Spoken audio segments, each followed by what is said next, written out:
अस्सलामुअलैकुम। साबर कोयल farm YouTube channel में आप लोगों को खुश आमदीद। आज बात करनी है जनाब सिरके के मुतल्लिक और सिरके के कौन से फ़वाइद हैं हमारे पोल्ट्री बर्ड्स के लिए, खा वो गोश्त वाला पोल्ट्री बर्ड है, ब्रॉयलर है, अंडे देने वाली मुर्गी है, या आप लोग अपने घरेलू पैमाने पर मुर्गियां पाल रहे हो तो उनमें इसके क्या फ़वाइद हैं। सिरके के फ़वाइद के मुतल्लिक बात करने से पहले एक मैं रिसर्च के मुतल्लिक बात कर दूं कि 2006 में एक रिसर्च हुई थी। उस रिसर्च में ये बात सामने आई कि जब इंसानों में किसी एंटीबायोटिक का इस्तेमाल किया गया तो वो एंटीबायोटिक के ख़िलाफ़ पहले ही इंसानों में मज़ाहमत मौजूद थी। बैक्टीरिया जो इंसान में मौजूद थे उसमें पहले ही मज़ाहमती जो अंसर था वो पाया गया। तो इस पर रिसर्च होने के बाद उन लोगों ने देखा कि ये एंटीबायोटिक के ख़िलाफ़ क्यों मज़ाहमत है, क्योंकि वो लोग एंटीबायोटिक वाला अंडा और गोश्त इस्तेमाल कर रहे थे, दूध इस्तेमाल कर रहे थे। तो लिहाजा यूरोप में 2006 में काफ़ी सारी एंटीबायोटिक्स पर पाबंदी लग चुकी है। अब वो लोग क्या कर रहे हैं, वो ऑर्गेनिक की तरफ जा रहे हैं, ज़्यादा कुदरती चीज़ें इस्तेमाल कर रहे हैं अपनी पोल्ट्री बर्ड्स में, अपने एनिमल्स में, और वो तो अपनी फसलों तक ऐसी चीज़ों पे आ रहे हैं कि कोई ज़्यादा से ज़्यादा केमिकल से दूर हटा जाए और कुदरती चीज़ों को इस्तेमाल किया जाए। तो इसलिए मेरी वीडियोज़ होती हैं ज़्यादा नेचुरल और ऑर्गेनिक चीज़ों का इस्तेमाल किया जाए हमारे परिंदों में। और बेसिकली मेरा जो चैनल है वो डेडिकेटेड है एवियन स्पीशीज़ की तरफ, और इनमें हम ऑर्गेनिक चीज़ों को इस्तेमाल करके हम अपने एंटीबायोटिक के ख़र्चे को कैसे कम कर सकते हैं, अपने बिज़नेस को कैसे इकनॉमिकल कर सकते हैं, अपनी प्रॉफिटेबिलिटी को कैसे बढ़ा सकते हैं। अब मैं बात करूँगा सिरके के मुतालिक। सिरका क्या है? सिरका जो पानी की pH है उसको बेहतर करता है। अगर पानी की pH आपकी 8 हो जाएगी तो फिर परिंदा आपका पानी कम पिएगा। अगर आपके पानी की जो pH है 4 हो जाएगी तो इसकी वजह से भी आपका परिंदा पानी कम पिएगा। और अब मैं सिरके के मुतालिक और बात करूं तो सिरका एल्गीज़ और बैक्टीरिया को पानी से दूर करता है, माइक्रोब्स और टॉक्सिन से निजात दिलाता है, सेहतमंद म्यूकस को बढ़ाता है ट्रैकिए के अंदर और हवा की थैलियों के अंदर, जिसकी वजह से जानवर के सांस के मसाइल हैं वो दूर होते हैं।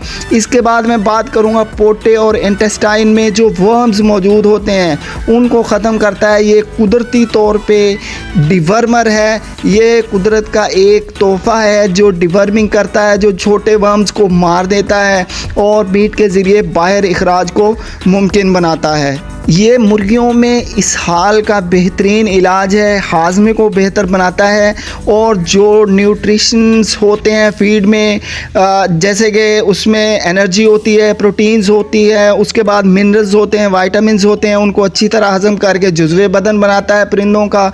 इससे जो हमारे परिंदों की अफजाइश बेहतर होती है, उनकी FCR बढ़ जाती है, फीड इंटेक बढ़ जाती है, और पानी की इंटेक को भी ये बेहतर बनाता है। मैं आगे चल के बताता हूँ। परिंदे के जिस्म की pH को मुतवातर करता है। इस तरह परिंदों की जो कारकर्दगी है बेहतर हो जाती है, परिंदे इम्यून हो जाते हैं, बीमारियों के ख़िलाफ़ बहुत सारी बीमारियां हैं उनके ख़िलाफ़ परिंदों में इम्यूनिटी पैदा होती है। ये एक किस्म का जनरल टॉनिक है। अब मैं बात करूँगा कॉक्सी के मुतालिक।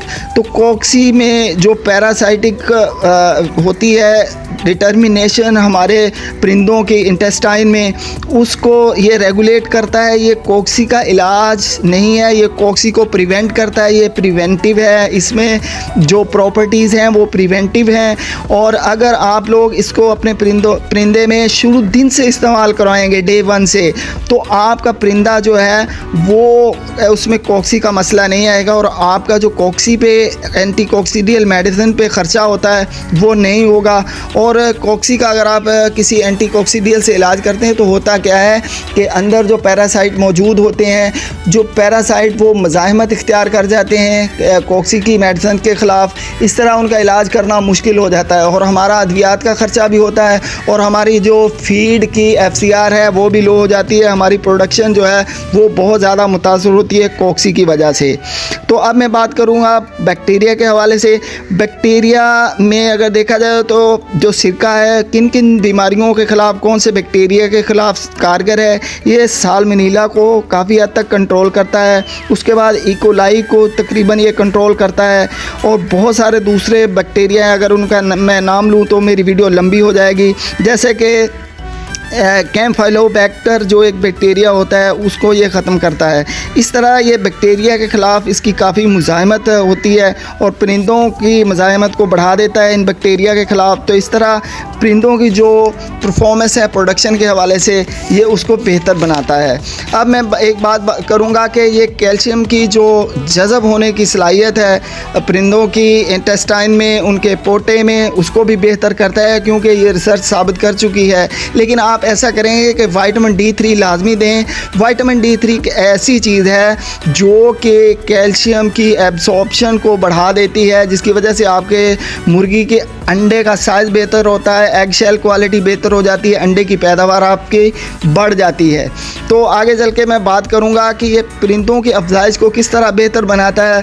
भाई ये खुराक को बड़े अच्छे तरीके से हज़म करके जुज़्वे बदन बनाता है। इंटेस्टाइन में जो छोटे बाफ्तें होती हैं, खलिए होते हैं, उनमें से टॉक्सिन को ख़त्म करके उन बाफ्तों को मजबूत बनाता है। जो अंतड़ियों में मौजूद म्यूकोसा होता है, एक म्यूकस होता है, वो म्यूकस होता है आपके सांस की नाली में या एयर सैक्स में, तो ये इसको बोलते हैं म्यूकोसा।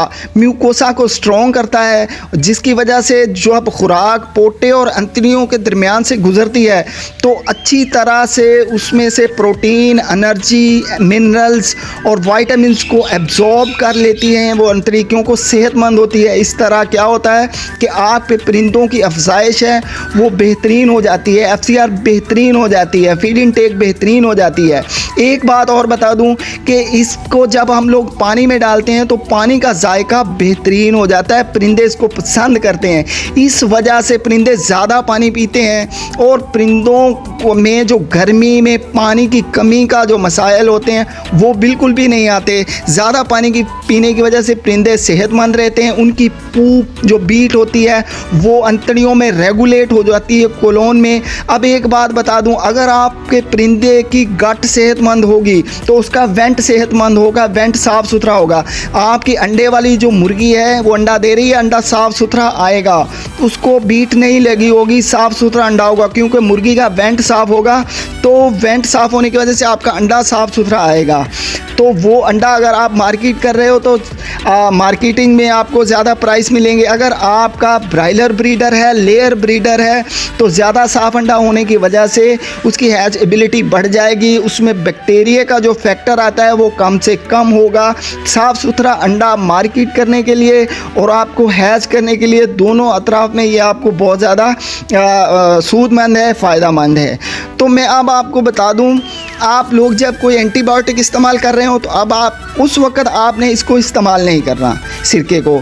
आप सिरके को किस तरह इस्तेमाल करेंगे? हफ्ते में 2 दफ़ा अपनी मुर्गी, खा वो ब्रायलर हो, लेयर हो, ब्रायलर ब्रीडर हो या लेयर ब्रीडर हो, घर पे अंडे वाली मुर्गी हो, कोई भी आपके पास परिंदा है तो आपने हफ्ते में 2 दफ़ा इस्तेमाल करना है। उसका एसिटिक एसिड 5% कॉन्सेंट्रेशन वाला हो, एसिटिक एसिड की कॉन्सेंट्रेशन उसमें क्या हो, 5% वाला हो। मदर वाला सिरका हो, पेस्चराइज्ड सिरका आपने नहीं लेना, मदर वाला सिरका लेना है। अब मैं बात करूंगा डोज़ के मुतालिक। डोज़ आप 1% रख सकते हैं, 1% से आगे मत जाइएगा। आप अगर 100 लीटर पानी डाल रहे हैं तो 1000 ml आप डाल सकते हैं। अब आपने सिरका जो कंपनीज़ बनाती हैं जिनका एक प्लेन होता है, बिल्कुल साफ नज़र आता है, वो सिरका पेस्चराइज्ड होता है। एक सिरका होता है तकरीबन लिवर जैसे, हल्का लिवर का कलर होता है ना, इस तरह का सिरका होता है मदर वाला। आप किसी भी जगह पे जाएं, किसी भी स्टोर पे जाएं, तो ग्रोसरी स्टोर पे जाएं या मेडिकल स्टोर पे जाएं, आपने कहना कि हमें मदर वाला सिरका दें। वो सिरका आपके परिंदे के लिए बेस्ट है। हफ्ते में 2 दफ़ा इस्तेमाल करवाना है और वक्तन फ़वक्तन आप इस्तेमाल करवाते रहेंगे तो ये सारे फ़वाइद आपको हासिल होंगे अपने परिंदे में। तो आप लोगों ने 1% से ज़्यादा सिरका इस्तेमाल नहीं करवाना, और जब सिरका इस्तेमाल करवा रहे हो कोई एंटीबायोटिक इस्तेमाल नहीं करवानी। वैक्सीनेशन से पहले और बाद में आपने ये नहीं करवाना, क्योंकि इसमें थोड़ा सा एसिटिक होता है, एसिड होता है, तो आप कोई भी वैक्सीनेशन भी नहीं पिला सकते और एंटीबायोटिक का हरगिज़ इस्तेमाल नहीं करेंगे। मैं अपनी वीडियो का यहीं पे इख्तिताम करता हूँ। अगर आप लोगों को मेरी वीडियो अच्छी लगे लाइक किया करें, शेयर किया करें, कमेंट किया करें और आप लोग मेरे चैनल को सब्सक्राइब करें, बेल वाला आइकॉन लाजमी दबाया करें ताकि आपको आने वाली वीडियो का नोटिफिकेशन जो है वो बर वक्त मिलता रहे। तो मिलते हैं अगली वीडियो में, आज के लिए इतना ही काफ़ी है। अल्लाह हाफिज़।